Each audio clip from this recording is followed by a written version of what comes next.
What's up, everybody? This is Jake Podger from Nickel City Mafia. The 2024 NFL Draft has officially concluded, and this is our 10 newest Bills in 10 minutes. Round 2, pick 33. Keon Coleman, wide receiver, Florida State. To start off, this man is incredibly likable. He may have had the best opening presser of any Bills rookie ever. It began with him explaining where he purchased his coat, and finished with him being comped to the Cookie Monster after he saw a spread of Wegmans cookies at a side table and asked if he could have some. Now onto the measurables and quick football analysis. At 6'3", 213 pounds, this is a big body receiver, who will be the Bills' new starting X. There are some comps out there suggesting he is similar to Michael Pittman Jr., so we're hoping that this is the case. At only 20 years old, Keon Coleman has a lot of upside. While his game is a bit raw, he can be molded into something special, especially with his elite ability to catch the football. This is on full display at the NFL Combine after he clocked the fastest recorded top speed at 20.36 miles per hour. He's not a separator per se, but his game speed is solid, and with his basketball background, he has a natural ability to box out defenders. It will be interesting to see how the Bills use him in their offense. Supposedly, this is who Josh Allen handpicked, so let's trust the process. Round 2, pick 60.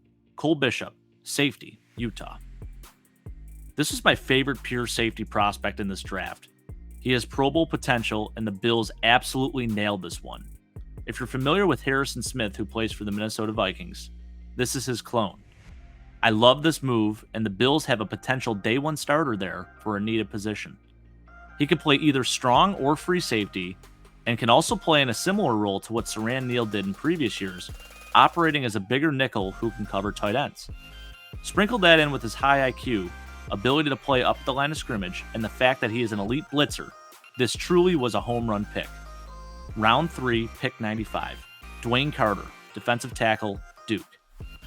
This is a really nice pick due to his versatility, being that he's played the 1, 3, and 5 tech positions in college. Carter is a prototypical NFL defensive tackle, and he's primarily a run stopper with some pass rush ability. He's very savvy, very aggressive, and has a great motor, but he's not a pass rush specialist per se. He did register 8 sacks in 2022 and had elite showings against strong Power 5 programs. He was a team captain, great leader, and should be a nice rotational piece who can come in and play behind either Daquan Jones or Eddie Oliver. This is a really nice addition to the defensive tackle room, as this is one of the Bills' older position groups, coming in with an average age of 29 years old. Great pick by the Bills. Round 4, pick 128.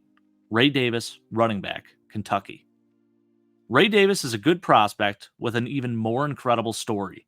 He was homeless growing up and always did what was best for him and his 14 siblings, bouncing from foster home to foster home.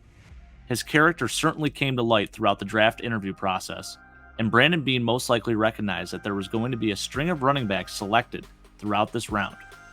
He felt Davis would not be available at pick 141 and pulled the trigger in selecting him at 128. In my opinion, he was the best running back left on the board at 128, specifically for the Bills' scheme, being that the Bills are a gap-focused team. He has great vision and patience while running with the football. He can also catch and run smooth routes. One thing that stood out to me was that although he played college ball at 3 schools total, no matter where he went, he had a knack for scoring touchdowns. He's a powerful runner who will most likely now be stealing touchdowns from James Cook, especially when inside the 5-yard line. The only thing not to really love about the Ray Davis pick is that he'll be a 24-year-old rookie, but I feel what he brings to the table totally outweighs this. Round 5, pick 141.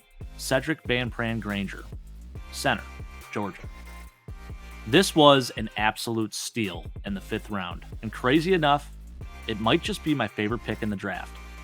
This kid offers versatility as a guard, but I really like him as a center in the NFL.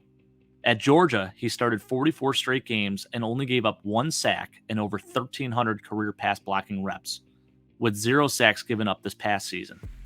He was a team captain and great leader at Georgia. Losing Mitch Morse was a gut punch, don't get it twisted. We heard the rumors of Connor McGovern switching to center, but maybe taking this kid makes the Bills think twice, and instead, keep McGovern at left guard, especially after having his best season as a pro last year. They can then let a rookie take over to become the center of our future in years to come. I believe this gives the Bills the chance to roll out 4 of their starters from 2023 that were so good last year to keep continuity and surround a rookie center with that greatness. Overall, this was a home run pick. Round 5, pick 160. Edufwan Olafosio, linebacker, Washington. This is an excellent prospect who is athletic as hell. He ran a 4.56 40 and had a 39.5-inch vertical. And at 6'1", 236 pounds, he's one of the Bills' biggest linebackers. He is a little bit older of a prospect and dealt with season-ending injuries in both 2021 and 2022, which could be a reason why his stock fell. But he did have a strong senior year and showed just how good he could move all year on tape. He excels in coverage and can cover slot guys without skipping a beat. Ultimately, he'll be a depth piece and core special teamer here, which could pay dividends, especially for a guy as athletic as he is, with the new kickoff rule. Round 5, pick 168. Javon Solomon, defensive end, Troy. This is insane value getting him here in round 5. I figured at the latest he'd go round 4, but felt his pass rushing ability would get him into round 3.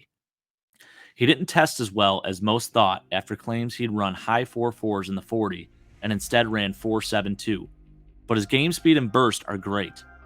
He had an FBS leading 16 sacks last year, and he broke all of Troy's career sack records, and comes from a great lineage of former Troy edge rushers, featuring former NFL players DeMarcus Ware and Osi Umenyiora. He'll be a nice depth piece / rotational player at edge, which is another position the Bills needed both depth and to get younger at. He should contribute early, specifically as a pass rush specialist. Round 6, pick 204. Tylan Grable, offensive tackle, UCF. This is some nice added depth at the tackle position.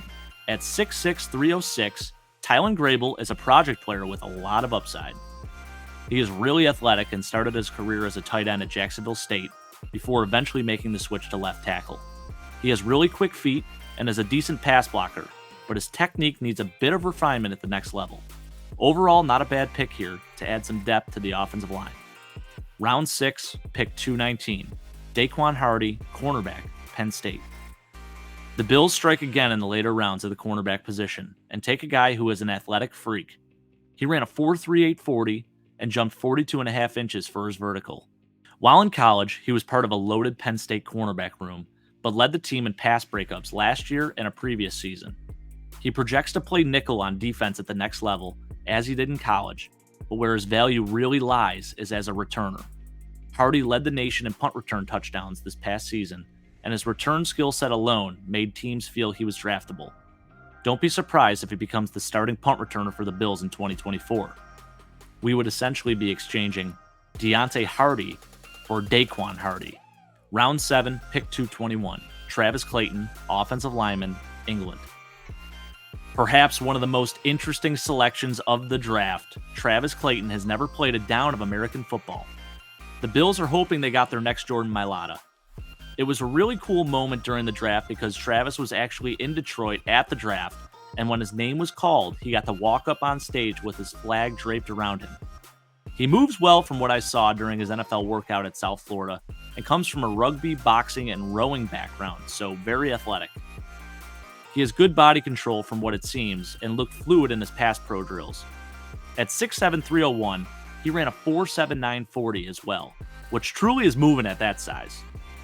He was part of the International Pathway NFL Player Program in 2019, and is still a very raw prospect who is learning the game.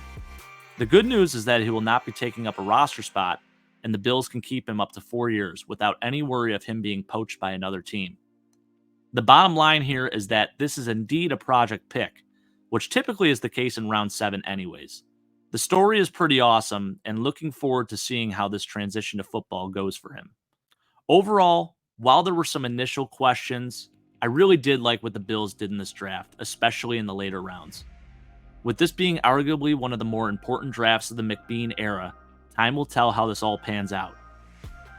If you enjoyed this video, please give it a like and feel free to subscribe. We appreciate your support, and as always, go Bills.